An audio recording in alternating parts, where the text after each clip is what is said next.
Everyone, welcome back to our channel অপাজি lifestyle. তো আজকে আমরা ফাইনালি কলেজ স্ট্রিট যাচ্ছি। আগের দিনকে যখন বলেছিলাম যাব, প্ল্যানটা ক্যান্সেল হয়ে গেছিলো, বাট আজকে ফাইনালি যাচ্ছি, তাই বেরিয়েই একেবারে ভিডিওটা স্টার্ট করলাম। তো এখন আমরা পৌঁছে গেছি মেট্রো স্টেশনে। এখন আমরা চলে এসেছি সেন্ট্রালে, তো এবার যাচ্ছি কলেজ স্ট্রিট। ফাইনালি যাওয়া হচ্ছে আমাদের।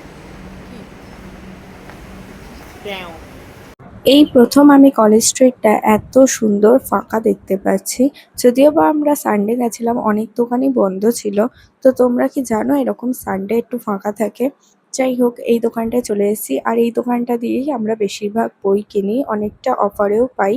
কলেজ স্ট্রিট থেকে বই এক্সচেঞ্জ করে আর নতুন বই কিনে ওখান থেকে বাস ধরে চলে যাই এসপ্ল্যানেডের উদ্দেশ্যে। কলেজ স্ট্রিট থেকে মেট্রো ধরতে গেলে অনেকটাই সময় লেগে যেত, অনেকটা হাঁটতেও হতো, তাই আমরা ডাইরেক্ট বাসে করে এসপ্ল্যানেডের উদ্দেশ্যে রওনা দিচ্ছি। অর্পণকে বলেছিলাম অনেকদিন এসপ্ল্যানেড যাই না, আর দেখো আমি কিন্তু ঠিক করিনি, ও নিজেই ঠিক করে নিয়ে যাচ্ছে আজকে এসপ্ল্যানেড। আর অনেকদিন পর দুজন এরকম ভাবে বেরিয়ে ঘুরতে বেশ ভালো লাগছে, তাই আর বেশি কিছু বললাম না, কাজও তাড়াতাড়ি হয়ে গেছিল।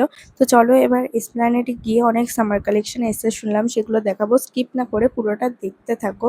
ফাইনালি এসে পৌঁছালাম এসপ্ল্যানেড, তাও বলতে পারো জানুয়ারি কি ফেব্রুয়ারিতে লাস্ট এসেছিলাম।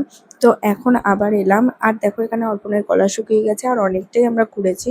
তো এখন জল খেয়ে নিলাম, একটা জলের বোতল কিনেছি, এখন ঘুরবো আর তোমাদেরকে দেখাবো কি কি এখানে কালেকশন এসেছে। গিয়েই আমার চোখে পড়েছে এই দোকানের হোয়াইট কালারের ড্রেসটা, আর যেদিকেই তাকাচ্ছি চারিদিকে হোয়াইট আর হোয়াইট, যেমন হোয়াইট কালারের ড্রেস তেমন হোয়াইট কালারের টপ। আরে ডেলি ওয়্যারের জন্য নতুন শুয়ের অনেক কালেকশন এসেছে আন্ডার 300, তোমরা ট্রাই করতে পারো। এবার চলে এলাম এই শপটায়, যেখানে সবকিছুই পিন্টারেস্ট টাইপ লাগছিল। তো হোয়াইট কালারের টপটা আমার সন্টুর জন্য খুব পছন্দ হয়েছিল, কিন্তু প্রাইস 250 বলেছিল, একটু বেশি বলেছিল। 150-200 হলে আমি অবশ্যই নিয়ে নিতাম। এই জায়গাটা আমি ভিডিওতে দেখেছি সত্যি অনেক, কিন্তু আমি কোনোদিনও দেখিনি এই জায়গাটা কোথায় আছে। কত খেলনা। সত্যি কথা বলতে বাচ্চাদের এই জায়গাটা সব থেকে প্রিয় জায়গা হবে, এখানে ওদের আনলে সারাদিন বোধহয় এখানেই বসে থাকবে। আর বাচ্চা থেকে বড় যারা একটু বারবি হাউস পছন্দ করে তাদের জন্য কিন্তু এই জায়গাটা একদম পারফেক্ট। এরপর আমরা চলে এলাম সিলেদার্সে, অনেক দিন বাদে সিলেদার্সে এলাম। সত্যি বলতে সেই পুজোয় লাস্ট এসেছিলাম বোনের শু কিনতে। আচ্ছা, তোমাদের সাথে একটা কথা শেয়ার করি, এই ভিডিওতে কিন্তু অনেক জায়গা অর্পণের মাথাটা হালকা কেটে গেছে, প্লিজ কিছু মনে করো না, কারণ আমি ভিডিওগুলো করার পর চেক করিনি, বাড়ি এসে দেখছি এই কাণ্ড হয়েছে। তো এইবার শিক্ষা হয়ে গেছে, নেক্সট টাইম থেকে আমি ঠিক করেছি অর্পণের হাতেই ক্যামেরা দেবো। তো এরপর আমরা হাঁপিয়ে গেছিলাম আর এসির মধ্যে একটু বসেই ছিলাম, আর সিলেদার্সে গিয়ে দেখি রবিবার, বাট একটু ফাঁকা ফাঁকাই ছিল। আর এই জুতোটা আমার খুবই পছন্দ হয়েছিল, তোমরা কমেন্টে জানিও কেমন লাগছে।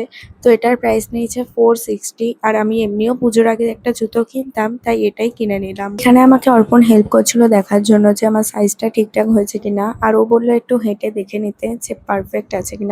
তো আমি সেরকমই একটু হেঁটে দেখছিলাম যে আমার একদম পারফেক্ট আছে কিনা, বাট এটা একদম পারফেক্ট হয়েছিল আর আমার খুব পছন্দ হয়েছে। তো এইসব করতে করতে 5টা 10 বেজে গেছিলো, দেন বিল করে আর দাঁড়াইনি, চলে এসেছিলাম। আর যেটা ছাড়া আমাদের এসপ্ল্যানেড অসম্পূর্ণ, মানে জলজিরা আর লেবুর জল, এসপ্ল্যানেড এলেই আমরা এটা খাই। অন্যরা হয়তো রোল, চাউমিন, মোগলাই এসব খাও, বাট আমাদের এটাই স্পেশাল।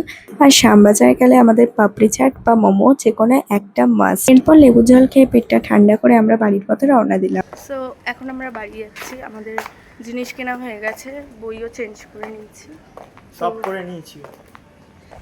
হ্যাঁ, যদি ভিডিওটা ভালো লাগে অবশ্যই লাইক কমেন্ট এন্ড শেয়ার করে দেবেন, আর চ্যানেলটাকে সাবস্ক্রাইব করতে ভুলবে না। দেখা হচ্ছে নেক্সট ভিডিও নিয়ে খুব তাড়াতাড়ি। টাটা।